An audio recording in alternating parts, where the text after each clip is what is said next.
जय हिंद दोस्तों। आज हम लोग बात करेंगे जो कोरोना ने खुद को अपग्रेड किया है और जो डेल्टा वेरिएंट्स निकल के सामने आया है तो उसके बारे में बात करेंगे। और इसमें बात करेंगे कि जो थर्ड वेरिएंट है, जो थर्ड फेज़ है, वो कब तक आ जाएगा। और एक नया जो अपग्रेड किया है कोरोना ने, उसके बारे में बात करेंगे कि वो जिस पे कि जो वैक्सीन है वो भी असरदार नहीं है। तो करते हैं फिर इस वीडियो को स्टार्ट।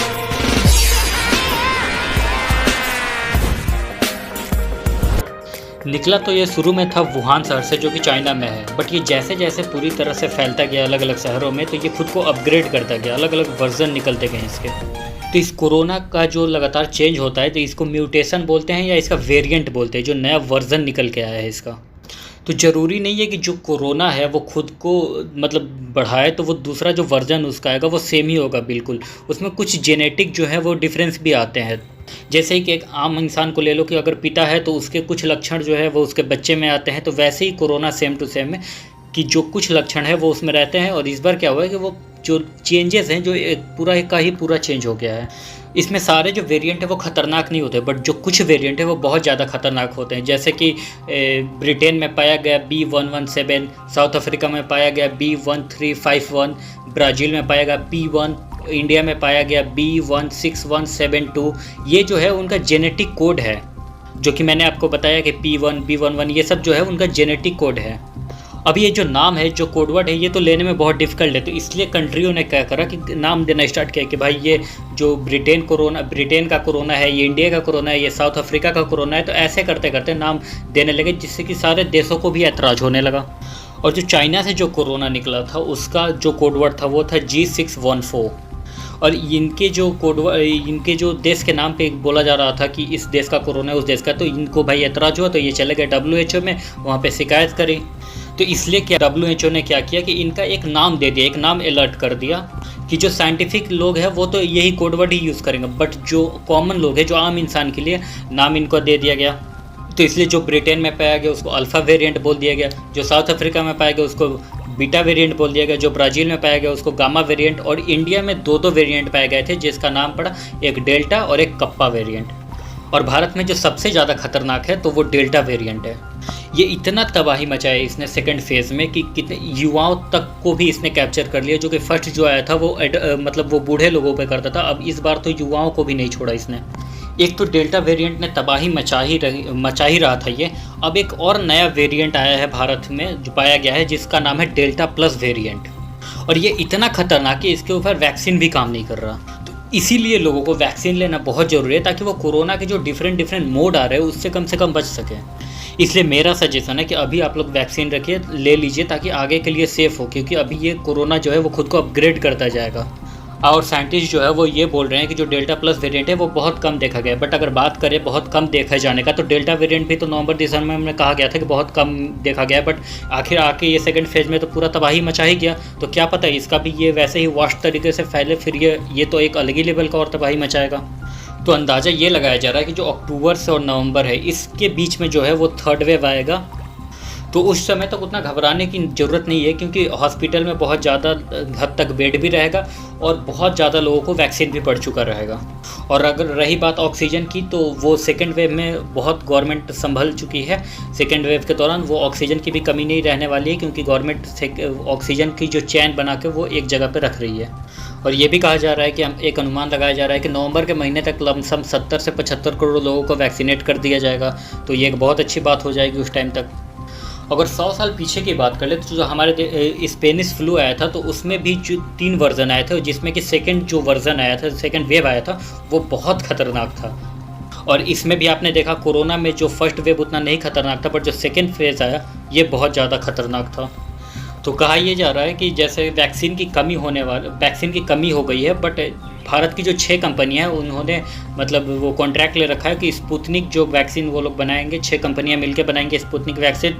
और भारत में अगर वैक्सीन की बात करी जाए तो स्पुतनिक है, कोविशील्ड है, कोवैक्सीन है, तो ये सब मिलके बहुत ज़्यादा मतलब है बहुत, ताकि वो लोगों को इनफ पड़ जाएंगे, लोगों को अच्छी तरह से वैक्सीनेट कर दिया जाएगा।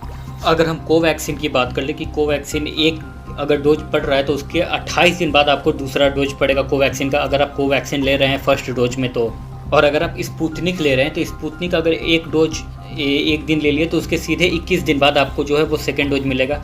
बट क्या बोलते हैं, कोविशील्ड को लेकर लोगों के दिमाग में थोड़ी डाउट चल रही है कि उसमें ये बोला जा रहा है कि को शॉर्टेज की वजह से 90 दिन गवर्नमेंट बोल रही है, ये पहले 28 दिन रखी फिर, तो ऐसी बिल्कुल भी बात नहीं है। WHO ने कहा है कि इसका कम से कम आप लोग 80 से 90 दिन रखिए, इसलिए गवर्नमेंट इसको 80 से 90 दिन के बीच का गैप रखी हुई है। और भारत में जो ज़्यादातर वैक्सीन लग रहा है वो कोविशील्ड ही है। तो यही बात है कि अगर आप मान लो कोविशील्ड ले रहे हो और 50 या 56 दिन पे लगवा रहे हो तो आपकी जो इम्यूनिटी सिस्टम इंप्रूव होगी वो क्या बोलते हैं 65 से 70% इंप्रूव होगी। बट वही अगर आप इसको 80 दिन पे ले रहे हो या 82 दिन पे या 78 दिन पे, 2 दिन आगे पीछे भी चलेगा, तो आपकी जो इम्यूनिटी है वो इंप्रूव होगी 90% तक। अब कहीं कहीं पे ये डाउट हो रहा है कि पहले अगर कोविशील्ड ले लिया तो सेकंड फेज़ में सेकंड जो लगवाने जाएंगे तो कोवैक्सीन ले सकते हैं, या जो अगर पहले कोवैक्सीन ले लिया तो सेकंड में कोविशील्ड लगा सकते हैं। तो ये अभी ट्रायल पे चल रहा है, लोगों को टेस्ट किया जा रहा है लगा के कि कितनी इम्यूनिटी सिस्टम बढ़ रही है। इस दोनों को अलग अलग तरीके से ट्रायल करके, और बहुत लोगों को, कुछ लोगों को मतलब ये वाला ट्राई भी किया गया है। कितने लोग तो ये भी बोल रहे हैं कि वैक्सीन लगाने के 2 साल बाद हम लोग मर जाएंगे। तो भाई ये सब एक वहम है, किसी ने ऐसा नहीं बोला है। वही है कि थोड़ी सी वीडियो निकालते हैं कहीं बीच में से, उसके बाद उसको ऐड करते हैं तो वही सारी चीज़ें चलती रहती है। वो खुद को फेमस करने के लिए वो कुछ भी बोलते हैं। तो इस वहम में आप लोग मत रहो कि 2 साल बाद लोग मर जाएंगे, या ऐसा कुछ भी नहीं होने वाला। क्योंकि जो वैक्सीन बना रहे हैं, जो वहाँ पर ट्रायल पे रखे हैं, वो कितने बड़े स्पॉट है, वो लोग क्या कर रहे हैं, वो लोग आखिर पूरी तरह से संतुलित है, पूरी तरह से ये सेफ़ है, तभी तो जाकर लोगों को ये वाली चीज़ें दे रहे हैं, वरना क्यों देते वो लोग। कुछ लोग तो ये अफवाह फैला रहे हैं कि अगर इतना ही ये अगर वैक्सीन सेफ़ है तो फिर डॉक्टरों की डेथ क्यों हो रही है। तो आपको पता है कि जो हमारे देश में एक बहुत महान डॉक्टर जिनका नाम डॉक्टर के अग्रवाल है, उनकी मौत हो गई थी। तो एक्चुअल में ये मौत इसलिए हुई थी कि जो पहली डोज पड़ी थी इनको, उसके सीधे 28 दिन बाद इनको दूसरी डोज पड़ गई, जिसकी कि इनकी जो इम्यूनिटी सिस्टम बनी वो 56% ही बन पाई। और यही रिसर्च किया गया कि जो ज़्यादा दिन का अगर गैप होता है तो इम्यूनिटी 90% बनती है। तो इस वजह से, क्योंकि डॉक्टर जो होते हैं कि वो चारों तरह से पेशेंट से घिरे होते हैं, तो कुछ लोग जो हैं वो डॉक्टरों का मजाक उड़ा रहे हैं। तो ये गलत बात है, क्योंकि अगर आप खुद को एक डॉक्टर से कंपेयर कर रहे हैं तो आप डॉक्टर को इंसल्ट करें। डॉक्टर 24 घंटे मरीजों से घिरे हुए होते हैं। आपको अगर पता चल जाए कि इस मोहल्ले में, इस बिल्डिंग में, यहाँ पे अगर कोरोना का पेशेंट है तो आप उस गली को छोड़ देंगे और आप खुद को चले वो डॉक्टर से कंपेयर करने। और अगर बात करते हैं हमारे पड़ोसी देश पाकिस्तान की, तो वहाँ पे तो बहुत बुरी तरह से कोरोना फैली हुई है। और वो लोग तो इतने डरे हुए हैं कि फिर उनके दिमाग में इतना ज़्यादा वहम फैला हुआ है कि वो वैक्सीन ना ले रहे हैं। और ये सेम वहम पोलियो के टाइम पे ही फैला हुआ था कि जब पोलियो का जो डोज पड़ता था लोगों को, वो जो 2 बूंद पड़ते थे, वो भी नहीं लेने देते थे उनके पेरेंट्स उनके बच्चों को, ताकि उनको लगता था कि इससे जो है उनकी डेथ हो जाएगी या ऐसी वैसी कोई प्रॉब्लम हो जाएगी। तो उन बेवकूफ़ों को कौन समझाए कि ऐसी कोई प्रॉब्लम नहीं क्रिएट होने वाली है। और रही बात कि भारत को इससे क्या लेना देना है, तो भाई कुछ भी नहीं लेना देना है। मरो तुम लोग सालों, जितना भी मरना है मरो, तुम लोगों से क्या लेना देना है। बट बात यहाँ पे ये आ जा रही है कि वो पड़ोसी देश है, वहाँ से ईजिली जो है वो भारत के अंदर ट्रांसपोर्ट हो सकता है। गवर्नमेंट भी कुछ गलती करती है। जैसे मान लो कि गवर्नमेंट जो है वो शाम को ढील दे देती है, शाम को बोल देती है कि अब इतने बजे से इतने बजे तक मार्केट खुला होगा। जैसे 10 बजे तक मार्केट खुला होगा, शाम को 5 बजे से 10 बजे तक। तो गवर्नमेंट को, या फिर सुबह में दे देती है कि 6 बजे से लेकर 10 बजे तक खुला रहेगा। तो गवर्नमेंट को एक्चुअल में ऐसा नहीं करना चाहिए। गवर्नमेंट को ऐसी टाइम पर छूट देनी चाहिए जहाँ पर लोग मजबूरी में निकले, जानबूझ के निकले ही ना। जैसे दे देती 12 बजे से लेके या फिर 11 बजे से लेके 2 बजे तक खुला रहेगा मार्केट। अब धूप में कौन निकलने वाले, जिसकी मजबूरियाँ होंगी वही निकलेगा, वरना कोई नहीं निकलने वाला। और अगर हम अपनी सोसाइटी की बात करें तो हमारी सोसाइटी वैसे ही लोग फालतू के निकल जाते हैं बाहर, इनको कुछ लेना देना है नहीं।